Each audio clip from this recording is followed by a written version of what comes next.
Annyeonghaseyo! Welcome to Afternoona Delight, where Leah, Megan, and Amy, romance novelists and your K-romance guides. So grab some dekboki and listen to your new favorite unnies. Hey everybody, it's Leah Riley here. Hello, it's Megan. Hi there. It's Amy. So for folks listening and not watching on YouTube, the challenge I have in doing YouTube is visually, I feel like I'm normally just like, you never know what you're going to get. And today I am cold today. So I am in the spare room of my campus apartment for a variety of reasons. And it is 58 degrees outside, which Celsius wise, I'm going to guess let's say it's like 16, 17. This feels very cold to me. And so I have a blanket and a hat and I look like I don't know. I don't want to say something inappropriate. I know. I don't look my best. And she's like curled onto the corner of a couch. So I picked up my daughter from school today because I found this hat. So this is a hat that J Hope wore for, I think, one of the Permission to Dance shows. And I got it for the concert. It is not my style. It is, my daughter today said it gives elder millennial. That might be true. It's got like yin yangs and smiley faces. It's a bucket hat, just so everybody knows the style. Yeah. So I was cold and I put it on my head and I picked her up from school today. And when she got in the car, she gave me a double take. And she was like, do you have like a costume thing to do? And I was like, no, this is my outfit. And she was like, this is very brave of you. Kids. So, yeah. But all that to say, I might be cold in body, but I am warm in heart. Yeah. I'm telling you, like, I'm sitting here with my space heater next to me, $40. Get yourself one. You don't need to live like that. Well, I was trying to feed you a topic, but neither of you bit. I am warm in heart because we had the 2025 election yesterday. None of you bit. She's so mad we didn't. You both just kept going. I was like, I thought you'd pick up what I'm putting down. I'm just looking at the blanket. Yeah. I'm not really paying attention to what's coming out of your mouth. It's true. Well, it's funny because the episode that came out today, we had like a long discussion about how hard it is to watch things in 2025 and oh my God, how hard it is to support platforms that don't align with our values. And, that was like a hard discussion. And so it felt good to wake up this morning and have some hope based on, the elections that just took place. We're recording on the 5th right now, just so everybody knows, because this will be out a couple of weeks after that. But feeling good. Good. Absolutely. And maybe this aligns with what we're talking about today, which I am excited to talk about, which is the Bechdel test in K-dramas specifically. But first, we'll kind of be more general about it. So if you're not familiar with the Bechdel test, it is named after American cartoonist Alice, who first used the test in relation to movies in a 1985 comic strip, Dykes to Watch Out For. And she credited the test to her friend Liz Wallace, which is why it's sometimes called the Bechdel-Wallace test, as well as the writings of Virginia Woolf. And I have read this passage before, and I wanted to share it with you guys because, again, Virginia Woolf, as Vulgar History Podcast would say, she's definitely lived her life tits out, right? In a 1929 essay, A Room of One's Own, Virginia Woolf wrote about the one-dimensional portrayal of women in contemporary fiction. Quote, all these relationships between women, I thought, rapidly recalling the splendid gallery of fictitious women, are too simple. And I tried to remember any case in the course of my reading where two women are represented as friends. They are now and then mothers and daughters, but almost without exception, they are shown in their relation to men. It was strange to think that all the great women of fiction were, until Jane Austen's day, not only seen by the other sex, but seen only in relation to the other sex, and how small a part of a woman's life is that, end quote. So, the test is simple. It really is simple, and that's why the Bechdel test has always gotten me. Because I'm like, this is not difficult. Truly, we're not asking for much. The test is simple. In order for a work to pass the Bechdel test, it must meet 3 criteria. Number 1, have 2 women in it. And I've mostly seen variations of the test that require that these women to actually be named characters. They can't be 2 women on the street, okay? woman 1 and woman 2. Like, they gotta be named characters. So number 2, they have to talk to each other. And number 3, about something other than a man. And that's it. That's the Bechdel test. That's why it's easy to remember. So I mean, this is a simple Google for like anyone if you're curious. But I wrote down some popular movies that fail the Bechdel test and then also that pass. But first, we're going to talk about the ones that fail. This one actually surprised me. Maybe it did. Maybe I shouldn't. No, The Avengers did not surprise me at all. Yeah, in 2012. The only women in it are, I mean, there are more that there is more than one woman in the Avengers, but they don't have scenes together. Like Scarlett Johansson is the main woman, right? Because she's Black Widow and she's with the whole Avengers team as men. Then, yeah, I mean, there's women who are involved with S.H.I.E.L.D. I'm not going to get too into Avengers, but yeah, the women themselves never have scenes together where they're just being women. Yeah, that's wild. And not talking about the men. Yeah. So Fargo from 1996. I mean, I loved Fargo. And it's like one of the main characters is a woman, but like Frances McDormand. Yeah. She must be it. Yeah. This one did not surprise me. Ghostbusters from 1984. Zero surprise. I think the only named woman really is like this. There's two.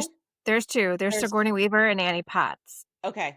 Annie How Potts did you just pull that out of your ass? What the hell? This is my neurodivergence right here. I don't even think I can name maybe one person in Ghostbusters. Yeah, same. Yeah. So Annie Potts, I don't remember her name in the movie, but she's the one who's like the office manager. Right. I knew that there was like and then Sigourney Weaver is the one who gets possessed. Okay. So yeah, they don't ever have like a scene like where they're just women hanging out. Okay, this made me sad. All 5 Indiana Jones movies except the first one, Raiders of the Lost Ark in 1981. That made me sad. Because I do love those movies. So I don't even remember who the women are in all of them, but like most Indiana Jones movies, there is a woman who is Indy's love interest, and that's it. Of course. Yeah. And that's This one surprised me. My Best Friend's Wedding from 1997. It did not surprise me. I mean, I think it's a really good one, but it didn't surprise me. Yeah, because the two main women in that are Julia Roberts and Cameron Diaz, and they're pitted against each other. True. She's trying to steal Cameron Diaz's fiance. But they're pitted against each other, and when they do, they only talk about men. About men. So, Toy Story, 1995. That Toy Story, these surprised me. Yeah. Bummer about those. This surprised me. This surprised me. Mulan from 1998. Yes. So does that mean that even before Mulan, pretends to be a male soldier, does that mean like even when she's with like all the townswomen, it's only to pretty her up for a man, right? Yeah, like that's all it is. They're probably constantly talking about. Yeah. And then Finding Nemo from 2003. Oh, I know that one hurts too.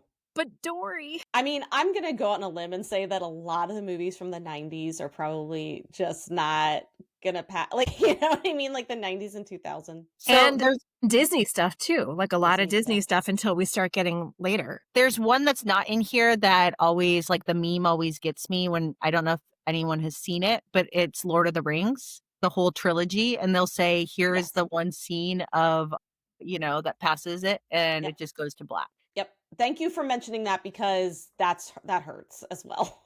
I'm like, how? It's terrible. It's terrible. Okay, so then here are some popular movies that pass the Bechdel test. So this is exciting. Let's talk about this. First of all, Bend It Like Beckham from 2002. So good. Absolutely amazing movie. I've always loved it. Me too. Thank you for giving us a women's sports movie that kicks ass. In 2022, and we have not had its equal. No, 2002. 2002. I'm like, so it's been over 20 years. 3 years. Yeah. Like, why don't we get another women's sports movie, honestly? So good. If there is one that we're missing, tell us about it. Frozen from 2013, not a surprise, but a great one. You have like the wonderful sister relationship. So thank you, Disney, for that. Wait, did Disney do that? Yeah, it's Disney. Frozen. Okay. Yeah. I have to admit, I see 2013, I'm like, wow, that like it's a long feel time ago. Like there were still Frozen kids trick-or-treating at my house. Yeah. In the year of our Lord 2025. Oh yeah. They're still Elsa's. This one didn't surprise me, but it made me very happy because of how good the movies are. Kill Bill Volume 1 and 2 from 2003 and 2004. Fuck yeah, Kill Bill. Bill. And it's interesting. I like that because I actually have a K-drama thing or example later that maybe would relate to this, but it's true because you have women. Well, you have women who are like enemies of each other, but it's not also just about a man. There's like history there for a lot of them. Hidden Figures from 2016, Bridesmaids from 2011, One of the best movies ever a made. fantastic movie. Hunger Games from 2012. That was surprising to me. I mean, not surprising to me because there are like many women in it, but surprising to me in that I don't feel like we get a lot of times for relationships in Hunger Games, but I Right. love that we got Katniss and Rue, and that was Yeah, one of the best but ones. Katniss and Effie, I feel like that's Yeah, another- Katniss and Effie too. This next one made me incredibly pleased. This is 28 Days Later from 2002. Still one of my all-time favorite movies. Definitely one of my all-time favorite zombie movies. And despite Jim kind of being the like main character, they have good supporting, but they're also kind of main too by the end. Female characters. So thank you, 28 Days Later. Then we also have The Descent from 2005, which is, I don't know, have either of you seen The Descent? What is that? Oh my God. The Descent is it's a horror movie. So Then it's no. about, but what I love about it is it's an all female cast. So it is a bunch of women who, there's like some side male characters, but they're like, who cares about them? But it's about a group of women who decide to like go explore a cave. And when they're in the cave, there's like weird ass vampire monsters down there. And it is and it's like dark and wet and bloody. It's a really good movie. And again, it's pretty much an all female cast. And do you think Star Wars passed the Bechdel test? I'm thinking, and I'm not sure if it does. No, absolutely not. Like even Megan the wouldn't. No, but yeah, like Rey is always just Rey. Like she's not like hanging out with. But I'm going all the way back to like the first ones. Like Princess Leia is the woman. The woman, yeah, the only At one. some point, Rey talks to Leia, right? Yes, Rey does talk to Leia. So this, just a quick Google, so don't like hold me to this. Most Star Wars movies do not pass the Bechdel test, but there are exceptions like The Force Awakens and Rogue One. But the original trilogy and prequel films largely fail due to the lack of conversations between female characters about something other than a man. Right. It's like barely passing. And then the last one that I'm going to mention, just because I think it always deserves a mention, is Mad Max Fury Road from 2015. I think Mad Max Fury Road is incredible. Furiosa's the main character. Mad Max is just kind of like the side character. And I think that's why I think when it first came out, a lot of people like panned it because they just wanted like just the full like Mad Max. And they didn't want, this like woman messing it up. But it actually is a very feminist film. There's a lot of women in it, a lot of women. And I love them. So it's a great movie. So thank you, Mad Max Fury Road. Those are fun lists. Mm-hmm. Yeah. Because some were definitely surprises. Yeah. So do you think about the Bechdel test when you consume media? Like when you're watching a movie, are you like ever thinking like, have two women even spoken to each other? Think about it when I'm consuming, only because when I go into something, I think I already have a pretty good idea of what I'm in for, kind of thing. Like I'm not going into watching the Avengers hoping that I'm going to get some good feminism. You know what I mean? Like I just know I'm not gonna. But here's the thing. It's not even feminism. No, I know. It's not. I know. But that's what I mean is like I know that when I'm sitting down for the Avengers that I'm like just getting like a big sausage fest with a bunch of action. You know, like if I want, like I will gravitate towards like female led stuff when I feel like I'm lacking in it. Like I watch the movie Bridesmaids at least like once or twice a year. Like I am here for a female driven cast. I think, yeah, while I don't think I think about the Bechdel test, I do think that those kinds of movies do give me a lot more energy and a lot more life. So yeah, I love a female driven cast. Bridesmaids, Ocean's 8, anything that's just, anything Jane Austen. Thank you very much. Yes, we are often talking about men in those, but we're not always talking about men. Like the women are talking about what it means to be a woman in those times. So no, I don't think about it. And a lot of times when they're talking about men in those, it's coming from the fact that like the constructs of society mean exactly. It's like, how do you need to live? Right. This sounds pick me of me, but I'd say like I've kind of like, I think, internalized stuff. So I tend to like things that pass the Bechdel test without consciously thinking about it. Mm-hmm. There are exceptions to that, however. Star Wars, Lord of the Rings, and, some other kind of like big episodic type of, movies that I've like enjoyed in the past. So, but I would say that in terms of like for me as a parent to just kind of and as a partner to a cishet man who I think just because when you think about the lens of like a cishet man, how much media can they consume from books to movies to shows to, just everything that you may just be so used to the fact that like what you see doesn't come close to pass like that. Yeah, I think that you don't even know that this test could exist. And Right. then once you see it, I want to start to talk about it more because I think it is so simple. And I want people to not be able to unsee it once they think about it. And I think for me, I maybe like it's that. because I'm a little bit more like used to just like, I just know that I'm going to enjoy things with strong female friendships that, or I mean, I think that's what brought all of us partially to K-drama because there's so much good female representation, and we'll talk about that, after we get through this stuff. But I don't think I came to that consciously when I started watching K-dramas. I'm just Yeah. pulling up the movie that I just saw. Oh, One Battle After Another. I think I've already I think I've talked about that on the pod already. But Battle After Another, which I watched recently, it does have Leonardo DiCaprio and Benicio del Torres are like two of the bigger leads in it. But and Sean Penn, it does pass the Bechdel test. And when it passes it, I think it passes it well and interestingly. And Cool. that was the last movie I saw in the movie theater. Yeah, I think about it more now than I used to. And part of it is because like a thing I have with my husband, he is like known for he's known for like I think I started to see this like trend where he would be like, I watch this movie, I watch this show, and it's literally just all men. Yeah, that's what they do. All men. Yeah. And I find and it was like once my eyes were like open to this, I couldn't unsee it. And I brought it up to him. I'm like, so he would be like, I watched this movie, and I was like, is there a woman in it? Does she have a name? Is she the only character? And is she only a love interest? And he started now like picking up on it. So sometimes he'll be like, I watch this. And before you ask, yes, there's women. Like he'll start. And so I kind of feel like a little like I did something. Like That's one great man, to start noticing it. one Yeah. man at a time. I Because know. I I'm feel like I want to like- do this with my son. Yeah, 'cause Yes. I'm like, I just want to challenge it because I mean, I remember as we sat down and we watched this one movie, and I don't remember what it was. It was some movie with, oh my God, who's the guy that played Spartacus in 300? Gerard Butler. It was this movie with Gerard Butler, and it was just all men. It was kind of like a mercenary type movie. And I think Neil was like, you're going to love this. It's not like a great movie, but it's like a super fun, like, just like watch. You know what I mean? Like an action movie. And I started to just like, I'm watching it. And I think in my 20s, I would have been like, fuck yeah, that was great.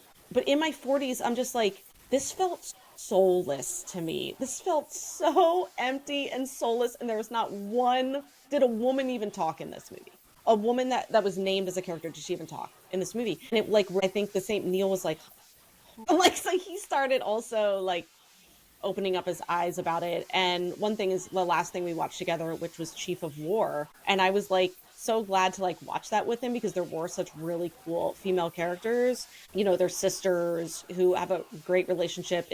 I mean, it passes the Bechdel test. They're talking about, you know, the women themselves like strategize on how to take care of their families together. Yeah, it was and even in that society, which didn't necessarily see women as equals, it was still presented well, I thought. But anyway, so I do think about it more now, but I would say it's not like I'd always thought about it my whole life. I just feel like I started noticing the media that my husband was consuming and kind of just like, I don't know, I woke up to it, I guess. And then I guess, do you think about the Bechdel test in your own writing? Yes. I Never. think about it way more in writing than I do in watching. That doesn't mean I'm always passing it though. Like I think sometimes I'll think about it after the fact and be like, did I do okay by the women in this book? And I don't think that I do 100% of the time.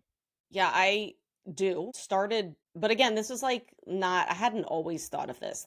I would say this is like the last 5 years. I was like, I really felt like I, wanted to start thinking about it. And so my alien books always have kind of like a core group of women. And I like, obviously they talk about their situation where they're stuck on on an alien planet and they're talking about their alien males. But I also have them kind of talk to each other about like their past lives on Earth, their like dreams, their goals. I try to really develop the friendships between them. I try to have them have as much as I can within the framework of these books, but I try to give them unique friendships with each other. I have younger women or little girls who I also try to incorporate. And so I definitely have thought about it more than I used to. Do I think I always succeed well? Like, I mean, no, of course not. I'm not like perfect, but I do think about it more than I used to. Reflection. For sure. Because at one point, I like when I was first learning to write, sometimes like especially a newbie writer. So I think about like my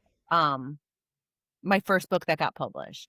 As I was writing it, my heroine had like a sister who died and then had, this like was doing this thing. And all of a sudden I was like, people have friends. Like most people have friends. Yes. But like it was also like I was so focused in just trying to get like the beats of the story and Yeah, like man it because I totally. think that's something that like when you first write a book, you're so used to maybe reading a book, but when you have to write it, you're like, oh my gosh, like there's a lot of like it's a very unwieldy monster. And it always just feels like it's like for me, it always feels like there's like tentacles kind of like slipping away and I'm trying to like bring them back. Like, no, like, or oh shit, I haven't thought about like so and so in so long. Or like, oh, I wrote about a cat and then like forgot. Totally. Or Yeah. so like Yes. and My so I God. have Yeah. my And when you're thinking about when you're trying to like just think about like, do I have a full story? Like, for me at least, my main focus is the romance, right? Because that's the main story. And then putting more characters in them becomes like an afterthought. Like you got to pepper them in. And so many times, Lee, I've been in that situation where I'm like, she can't only have like the love interest to talk to in this Right. book. Yeah. Like I have to put somebody else in for her. I do the same thing when it comes to like a contemporary romance, I always forget to give her friends. It's ridiculous. Yeah. Unless she's somehow a core part of the story from the beginning. And then I know in my early books, the friend was only there to be a sounding board about her romance. Like for sure. I know I wrote that in my books. I bet if I went back through my books, that's all the friends are for. And I mean, maybe not. Maybe I should see if my books pass the Bechdel test. And so now I think about it more now. I'm like, what else are they talking about? Like, are they only talking about? Oh yeah, I'm sure I have plenty of books that do not like my first book where I gave her a friend, the friend ended up kind of being a foil to like more like sexual liberation. It was like kind of that conceit of like okay, yeah. somebody who's just like more experienced, more kind of like open to, that life. And so having more of like an ingenue. I mean, when I think about it, I'm going to re-release this book next year because I got the rights back to it. And so it'll be interesting to see like as it. I feel like I would be mortified if I tried to read my first God. book right now. I don't know if I could do But it. I'm re-releasing it because you know what? Like I just want to like. Oh, do it. Absolutely. Yeah. Oh no, I'm glad you are. I mean, Like, if anything, like, just to put new covers on them. Yeah, I've got some cover. Found someone to do the covers, so no more murder cover. And yeah, but I think that I will probably be doing like some poking and twisting of things. But even like it's interesting because I like in my most recent book that's coming out in December, it passes the Bechdel test. But what's interesting is like I would like a new kind of test too, and I'm not sure like because this isn't like a critique. Like I think the Bechdel test is kind of used as a critique, but I think this could be more of just like a like I don't know, like I don't have a word for it. But what I'm trying to say is beyond the Bechdel test, are there conversations between women where the patriarchy isn't like an overarching part of it? So I think about that a lot. Yeah. in my new books, they are, and it's so it's passing the Bechdel test, like they're talking about their jobs and they're talking about work. But part of it is going to be the dynamic of like women in more STEM roles in a male dominated workplace. So they're not talking about men like, dang, look at, Chad over there. Like, Right. we got to get some. It's more like these guys are fucking us and we got to get ours. And then, or it's going to be like the friend who's had a baby and is kind of coping with like what it means to be at home having a baby. Which is like that at the Virginia Woolf passage that you read, which is it's still women talking about their lives in relation to men. You know what I mean? So like that, like And then I'm like, is that all we have? Is that all we have to talk about? Because I'm gonna be honest, like in my daily life, it comes up a lot. Like even in my job, I work at a company. While there are female like VPs and stuff at my company, it is very male centered. Things will come up like just whether it's in my head or talking to another female that I work with, like just about like how differently we all communicate and how hard it is sometimes because of that difference in communication to work together. So yeah, Or in I'm my talking daily about life, I talk politics. about it. Yeah. I'm talking, so I feel like Okay, we are going to talk about K-dramas in a minute, but first we have the K-pop rec of the week, and this week we have Leah, and we've been saving this one for Leah. all right. So I am going to give a shout out to the song Spaghetti by La Seraphim, which is a Hybe girl group. And this song features J-Hope from BTS, which is why everyone saved it for me. Thank you. But what is fun about this song is that it is basically like a diss track that uses spaghetti as a metaphor, which is kind of like you might not want to like eat these carbs or like, you know, It's a great, Yeah. and it's a great song. It's super Yeah. catchy. My daughter and I just played it in the car last night. Eat it up, eat it To me, up. it's a little bit like it's got a different tone, but like it sits within the family of Cat's Eyes Gnarly, where it's Yeah. just like a little bit like not even a little bit, like it feels kind of jarring the first time you listen to it, or in the first Mhm. couple, you know, times you listen to it. So like the first time I heard it, I was like, okay, girls, but like also like, aye, like this is a lot. Yeah. But then now I like enjoy it and it's fun and I get down to it. And I like the first time I heard Gnarly, I was like, not for like, this is not it. Like Megan and I had a whole thing. We were like, this is actually like what happened? Like, why did they do this? And then all of a sudden it was like, Are we kind of super into it? So are we obsessed are with we this? upset? And now I would say, yeah. Like now when I hear Gnarly, I'm like, party in the Hollywood Hills, Yeah. fried chicken. So yeah, spaghetti I think fits that for me. Like the first time I heard it, I was like, ugh, but I'd already had my gnarly thing, and I was like, I think this is gonna be like another like gnarly-esque thing, and like it totally is. It is. Okay. Thank you. So, to continue our discussion, the Bechdel test is usually applied to movies, obviously, and that's mostly because of their shorter runtime. So, it's going to be easier for a show or a drama that can span over 10 hours to like pass the Bechdel test. But we still think it's relevant to discuss the Bechdel test in relation to K-dramas, and we're not the only ones. Korea does too, This was because so fun. yeah. So when we were like, let's discuss the Bechdel test, whatever, that was like, we didn't know this. And then in like kind of doing our research for the Bechdel test, I found, oh my God, Korea literally has a Bechdel Day. So in September of this year, Korea held Bechdel Day 2025. And it's in its 6th years. They've been holding this event for 6 years. And it's a 2-day event organized by the Directors Guild of Korea to reflect on gender equality representation in Korean media.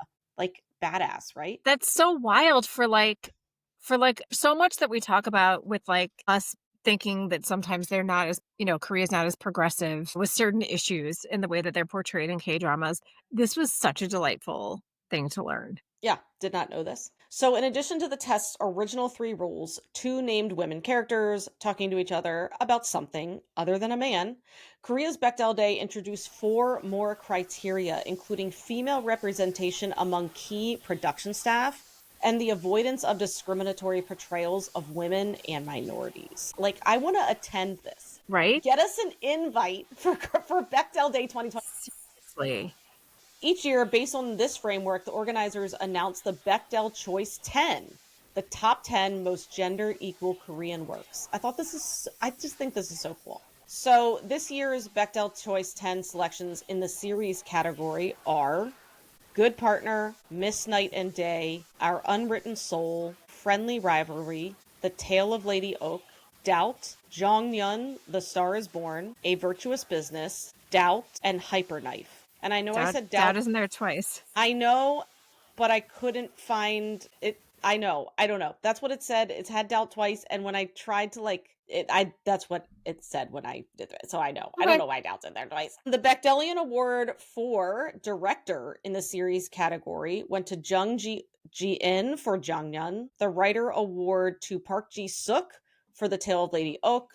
The Actor Award to Park Bo-young for Our Unwritten Soul, and the Producer Award to the producers of A Virtuous Business. And then the 2025 Bechdel Choice 10 for the film category includes Dark Nuns, Blesser, Concerning My Daughter, Lucky Apartment, Revolver, Victory, My Best, Your Least, The Old Woman with a Knife, High Five, and Because I Hate Korea. And we also I can't know what talk that about is. Been heard of because yeah, I don't know.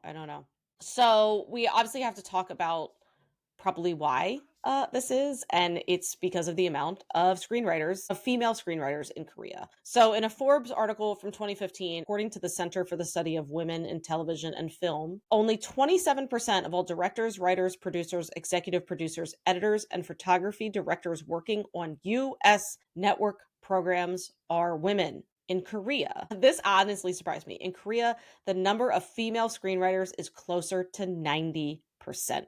Which Holy is wild. shit. I know, and this was from 2015. So, yeah, I mean, I have like let's chat about why that representation matters, but of course it does. We're gonna link a couple articles that show kind of the discrepancy, especially in the U.S. And it just shows obviously if there's female screenwriters, there's just 100% more representation in the film. You know what I mean?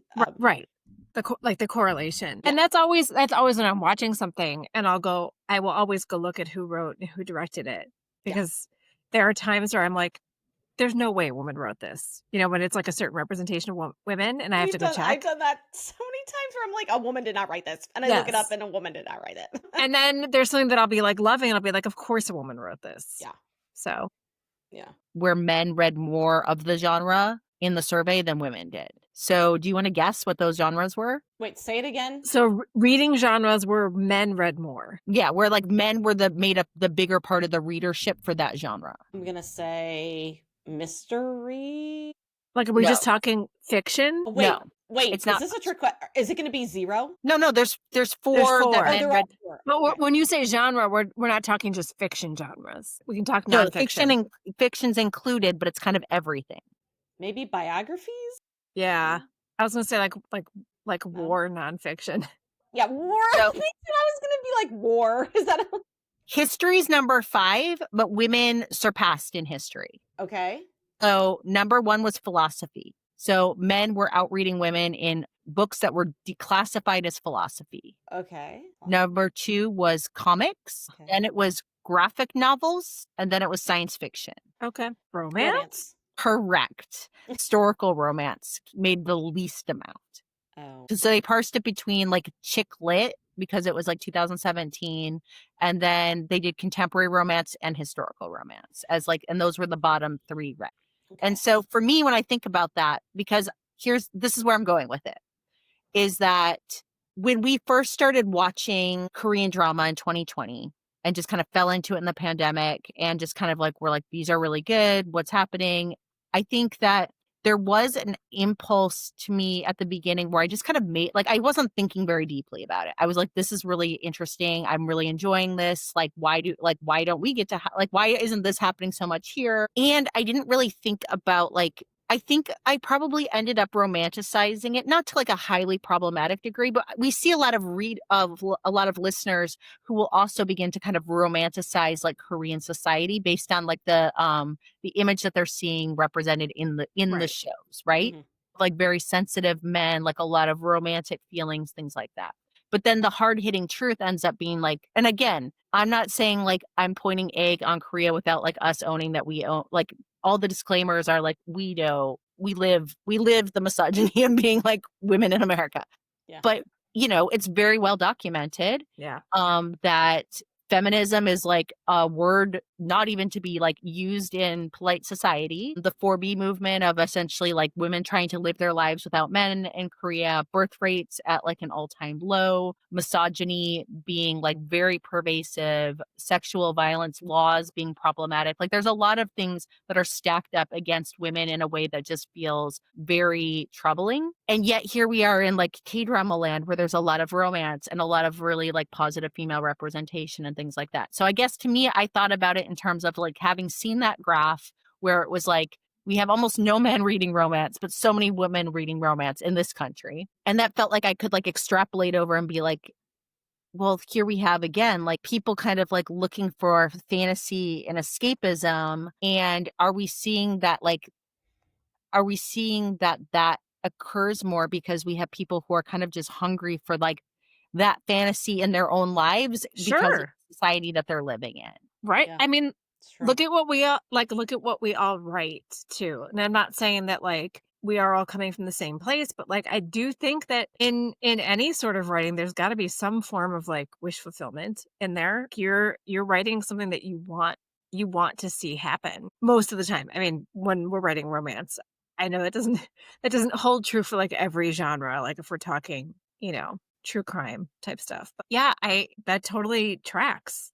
Like there's definitely like it's not happening in real life, so let's make it happen on the screen. And I do get the sort of slippery slope that I think I was definitely susceptible to in the beginning of thinking that this must be what life is like in Korea. And it's not. And then unfortunately you're like, nope, that is a fictional fantasy. Yes. Everything- Fictional. Captain Reed does not exist. There is no tunnel of love. No. Yeah, but I think the representation matters because it makes you kind of reflect, how would you like things to be? And also kind of like a bit of like, what is your worth and what should you expect from yourself? And if you're not getting it from a man, like where do you get it then? Because you know that whatever that thing is. So I'm going to use an example, and just kind of like be vulnerable in my personal life is I don't even know how many books I've written. Like I've written a lot because I've written under so many ghost names and things like that too. So I'm just going to guess, like, let's say like something in the 30s. And my husband has read 0%. He's never read a single book I've written, which is a wild thing for me to think about, given like, I'm like, you're not even like kind of nosy and curious. No. My husband hasn't either, by the way. So, and again, like there could be different reasons, but for me, this is a wild, like that feels wild to me, truly. And even to where I was telling both of you before we started today that I've gotten really lucky in that like my next book is going to go out into like a book box for like, one of these like book box company things for February. And so I have to sign 1,000 book plates. And so I have, I drastically underestimated the amount of time it would take to sign these and learned very quickly it takes a long time. I don't sign that much. So I think I was like, I'm going to do this in like an hour. And like, here I am like 3 days later being like, I'm still working well through this box of book plates. But I like pull it out and I'll be like doing it on our bed, or I'll be doing it like at the coffee table, like just signing. And there's like a stat growing in front of me as I sit and sign, as I'm like watching Twilight, because we were doing like a Twilight rewatch or something. Never a single question. Never like, what are you doing? What is that? What is it for? What is happening? Which is fascinating. Like, and I'm not saying it in like, I don't do it. I don't set myself up and then look over and be like, I wonder if he'll even notice. Like, I'm not doing it as a test. But like, it's just like, but you notice that he doesn't notice. Well, when I reflect, I'm like, it's interesting that there's never been a question. And so I think about that in terms of then when I write, when you're talking about like wish fulfillment, like what do I put into things? I think I put into part of it is like that like power of like being seen, just being seen. Yeah. Just being seen as like a human being. Not to say that I'm not seen as like an entity in our home, but like, am I seen as like me for me and not me through like the lens of like, my function and job? Right. Often not. And so then the fantasy then becomes, I think in like my core stories that I'm telling a lot will be like this idea of, like what does it take? Like people feeling like it's okay not to be seen essentially. Cause like, I'll just do me. But like the ultimate like wish fulfillment is just somebody just being like, no, I just like see you for who you are. And I think about that in terms of like, I can kind of. Okay, and so we're going to talk about some K-dramas that passed the Bechdel test and just why. What were the female relationships, conversations like in those dramas? So Megan and I did a pod episode that should be out before this one, so you hopefully listen to it, on My Youth, Song Joong Ki drama that was our first drama that made us like Song Joong Ki. Megan described it best. We talked about it in the pod. She's like, it started with a whimper and it finished with a whimper. It finished as I expected it to. I had higher hopes, and I had some things to say about it. It's fine. It was. We didn't dislike it. We actually like. I'm not sad that I watched the drama. I'm very happy that I watched. And we're not spoiling anything right now because that was last week's episode.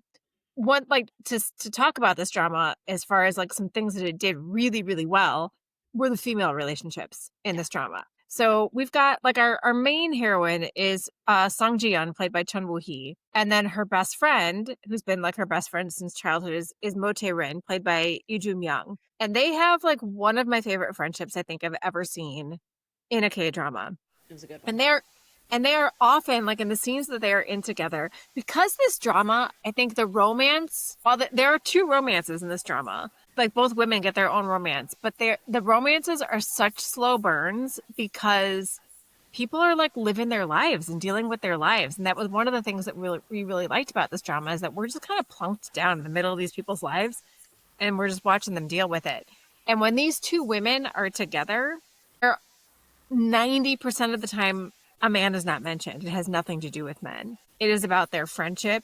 It is about work, because they do work together.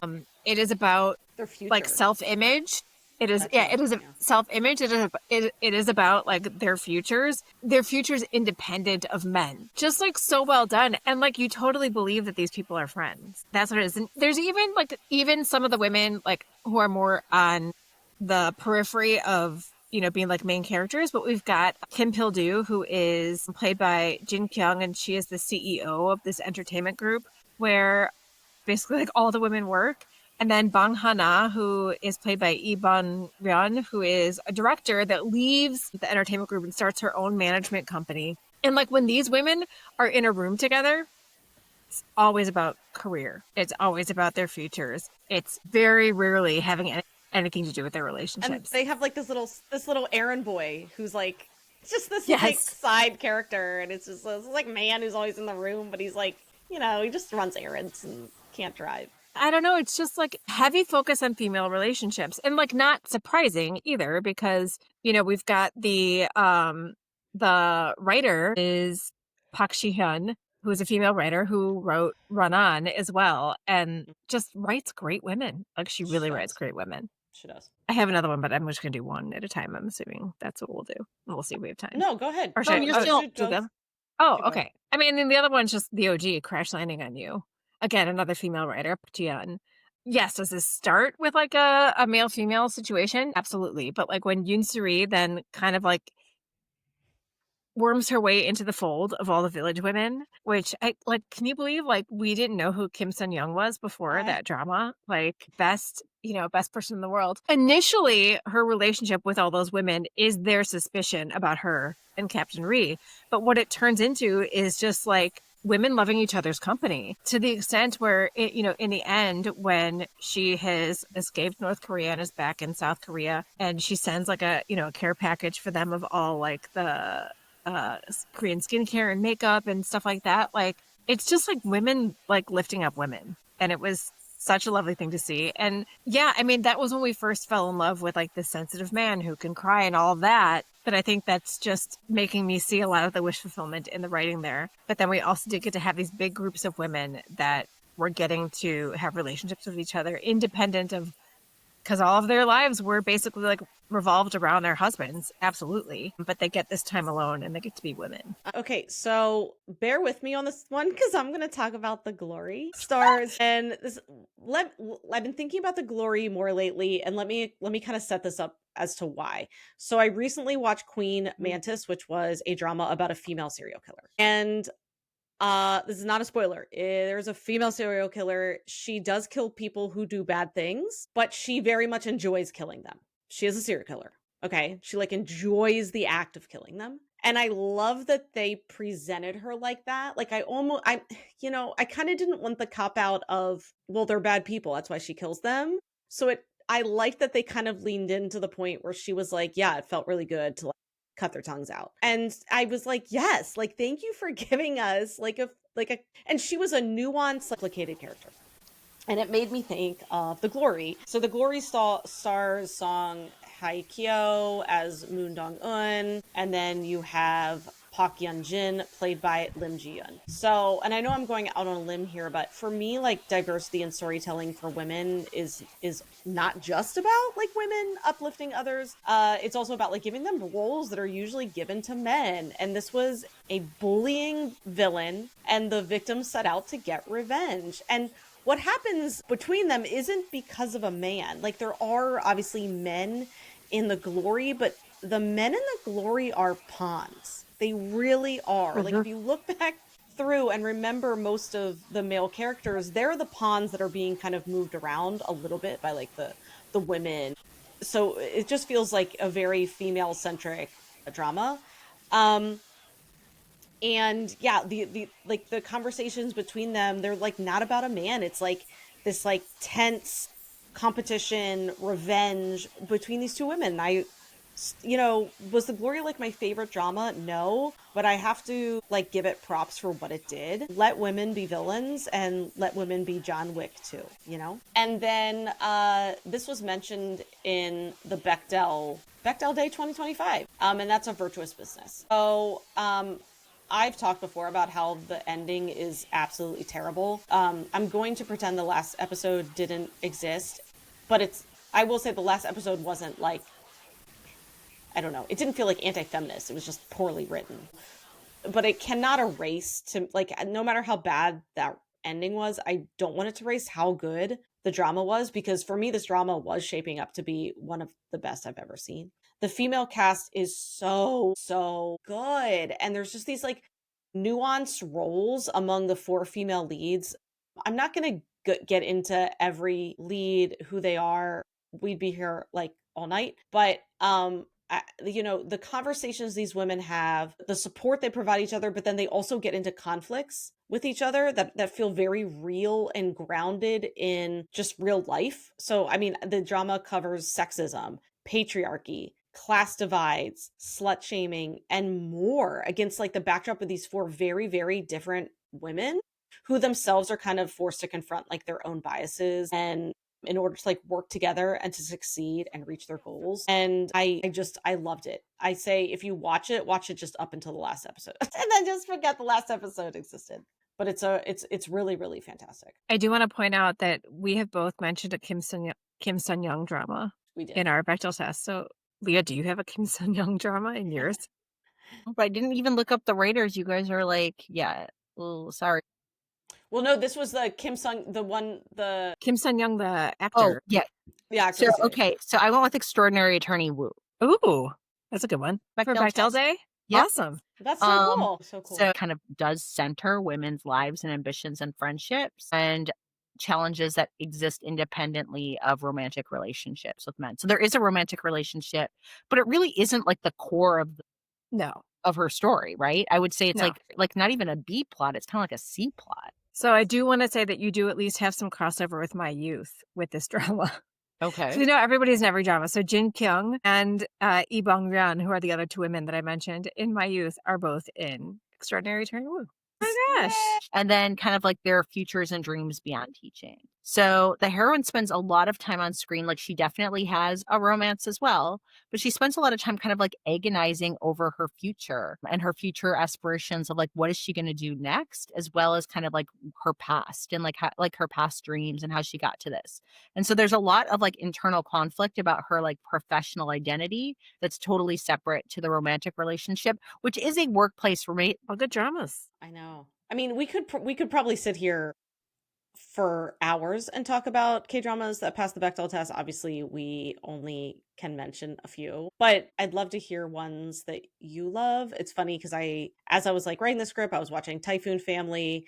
Not going to give a spoiler, but there's 2 sisters in Typhoon Family. And yeah, I'm really right now loving their relationship.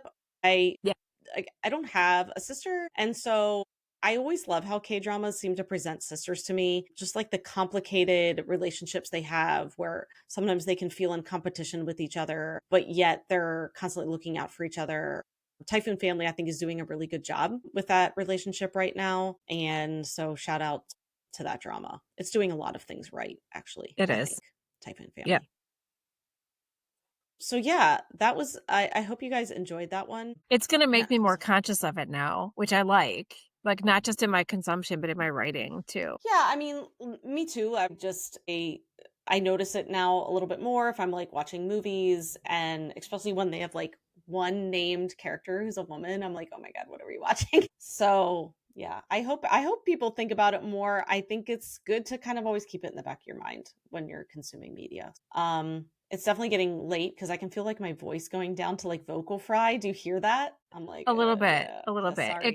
It also, like, since daylight savings, I feel like it's been dark for like hours already, It feels like it's not. It's 10 o'clock here and it at depresses night. me. Yeah. Yeah, it feels like midnight. It's true. It's true. But yeah. Okay, well then that's all for tonight. Like I said, I hope you guys enjoyed it. Please let us know what Bechdel passing dramas you like the most and let us know. Or if you're even thinking about that, like, Yeah. does this kind of like feed into your media consumption? Yeah. So until next time, thanks for listening. Annyeong. Annyeong. Kamsahamnida. Thank you for listening to Afternoon of Delight. Where can you find us outside the pod? Head on over to afternoonadelight.com. That's AFTERNOONADELIGHT.com. You'll find links to all our social media, our book recs, K-pop and K-skincare recs, and if you want even more Afternoon of Delight, because really who doesn't, you can join our Patreon, where you can choose the patron level that's right for you. Join in daily K-drama conversations, listen to bonus podcast episodes just for patrons, and participate in our monthly live K-drama support group via Zoom. We can't wait for you to be a part of the community. Until next time, annyeong!